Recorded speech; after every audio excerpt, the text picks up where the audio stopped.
I'll indulge here. Shock of God, I don't take him seriously. And his question that he posed to atheists as always a serious question was ridiculous. And I did a video pointing that out, refuting it, explaining why I thought it was ridiculous. And that's all I have to say about shock of God.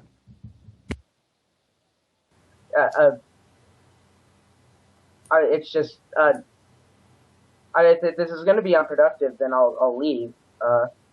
Well, I mean, I don't think you're going to get much disagreement about people's views about shock of God. I would agree with that. I don't think it's particularly productive to give us factual details about what he's threatened to do, because we can't really comment on that. So unless there's a question behind it, then I will move on, if that's all right. Yeah, no, Puppy Turtle, I don't want you to misperceive this as being a rude response to your question. I know. You know, I have to side with what DPR said there. There's not really a lot that we can comment on that, and all of our opinions on shock of God are pretty much the same. But thank you very much for getting in touch again, and do feel free to join us on a future show. Okay. We'll move straight on. As I say, I've got a few people waiting. I've stopped accepting contact requests at the moment because I suspect with another 3 callers we're going to use up. Well, we might see if we can get a few more in. We'll see what we can do. But the next caller is Daniel. DPR, I do have a question. When do I get to have Thunderfoot respond to my question about what he said about Coughlin? We can deal with that as the next caller's coming in. So, Daniel, if you can just mute your microphone for a while, we'll come to you in a second. What was it you wanted to ask, Jack? Well, Thunderfoot, in this interview you had with a thinking atheist, you made some pretty bold assertions. First, about there being this atheist community and how there was this sense of homogeneity, which that's a whole different thing. But then you basically said that Coughlin had created this sort of civil war among the atheists, and as a result now there's sort of this split. And you said that if someone wanted to discourage a person from atheism, they would use Richard Coughlin. Now, I was talking with DPR Jones and, of course, other atheists, and this whole idea of this atheist community, which has as its goal rationality. Do you honestly believe that? Do you honestly believe that atheism has as its goal rationality? Well, within that interview, you will recall that I was using the terms just for common parlance, and that I explicitly stated earlier in the interview that I don't find the term atheist actually particularly useful, in that it's describing what you're not, and saying as not believing in things doesn't actually inform my actions. It's not a very useful term. Rationalist is a far more descriptive term, but people know what you're talking about when you say atheism. And so the terms were used, and it was explicitly stated what the usage of the terms was. That, and in that sense, yeah, rationalism is essentially the methodology. Atheism is the conclusion, right? So, well, what was the problem? Can I say something about that too? Yeah, of course. Okay, I mean, I have a great deal of admiration for Christopher Hitchens, who I understand has very different politics than mine. I appreciate some of the things that he said, some of the approaches that he's made on given topics. We don't agree on everything. Atheists are, by and large, a herd of cats. We don't even have rationality as a core foundation. I mean, the most drop-down, gorgeous, non-believer atheist I have ever seen in my life was, unfortunately, a Satanist. And it was frustrating to me in dealing with conversations with her, because she believed in so many things that I could not believe in, because they would require faith. There was a certain amount of psychic powers, woo kind of thing. She didn't believe in a God. She was clearly an atheist, but she believed in all of this other nonsense at the same time. Devastatingly beautiful girl too. It was really a sad thing.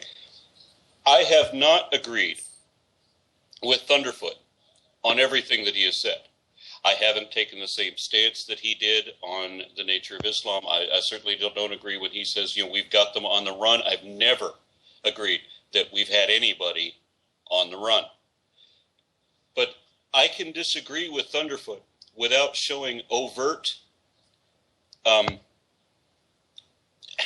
disrespect. And that, unfortunately, was what Coughlin was doing. Now, Coughlin had problems with Pat Condell, and so do I.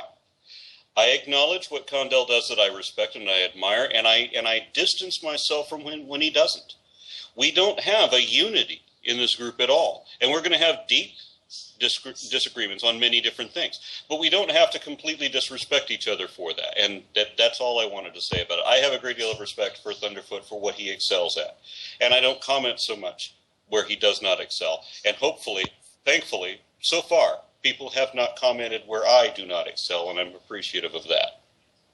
And as you well know, Thunder and I have had many conversations, some of them in public, where we have disagreed to the point where we're yelling at each other. But I think what you, as I was mentioning to you yesterday, I don't think that there is such a thing as an atheist community on YouTube. And we went through this, and I think that when Lacey joined the call, she made a wonderfully clarifying statement in which she said, well, if by atheist community you mean that there is a movement, then I can see where she's coming from with that. I don't think there's an atheist movement. That is, I don't think there's a collection of people who are actively seeking for an end goal.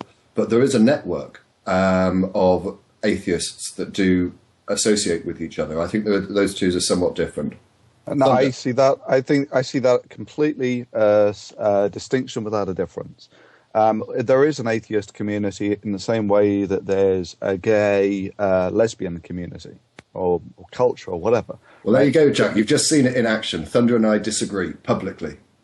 Right, but I mean, you can say, look, these people, they come from a range of political ideologies, they have different belief systems, they're not a community, they don't share any goals.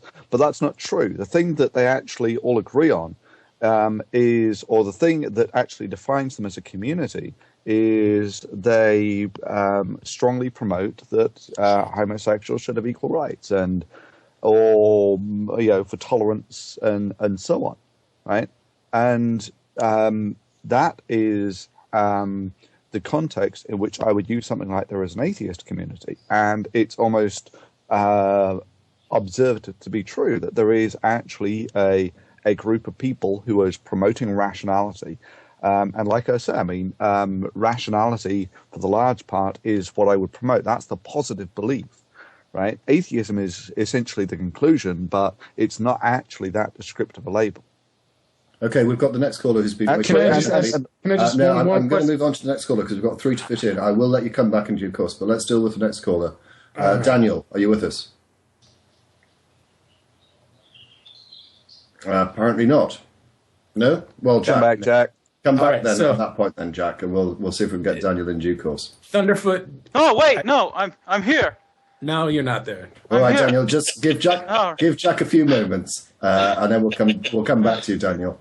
Just remember to unmute your microphone next time. We'll be back to you in a few moments.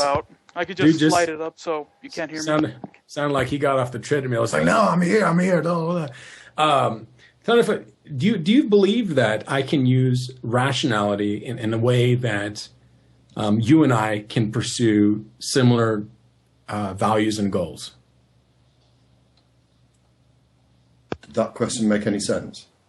Yeah. If you actually promote rationalism, then you're promoting rationalism, and if you behave in a rational fashion, then you're a rationalist. I'm not really quite sure what the question was. Well, it seems to me like you correlate a rationalist as necessarily being an atheist. Would that be correct? Rationalism is typically the methodology. Atheism is typically the conclusion. Right. So you correlate rationalism with being an atheist. In other words, if you're going to be rational, you necessarily need to be an atheist. Although to be an atheist doesn't require that you're actually rational. Can I answer that question? I'm curious to know Thunderfoot, because Thunderfoot has spoken about rationality when he did his House Divided video, and he spoke of it in such a way that seemed very clear. All these atheists, because you're atheist, you have almost like within you, rationality is there because you've arrived at the end goal of atheism, the conclusion. So rationality is there for us to grasp, and let's not use it to fight against each other because then we're going to be divided. And I'm like, oh, that sounds really okay. Well, let's let me briefly come back. let me briefly come back on this. Are you familiar with democracy, Jack? So the idea of democracy is you vote for who you think is going to best run the country. Yeah. Are you familiar with what strategic voting is?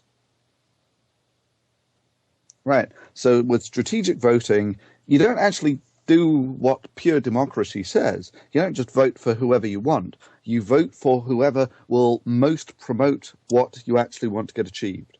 Right. So this can involve, splitting votes on other people, or, if there's some central candidate who can win, you vote for them rather than actually voting for the person who you actually want, who will actually lose the election and might throw it for someone you really don't want.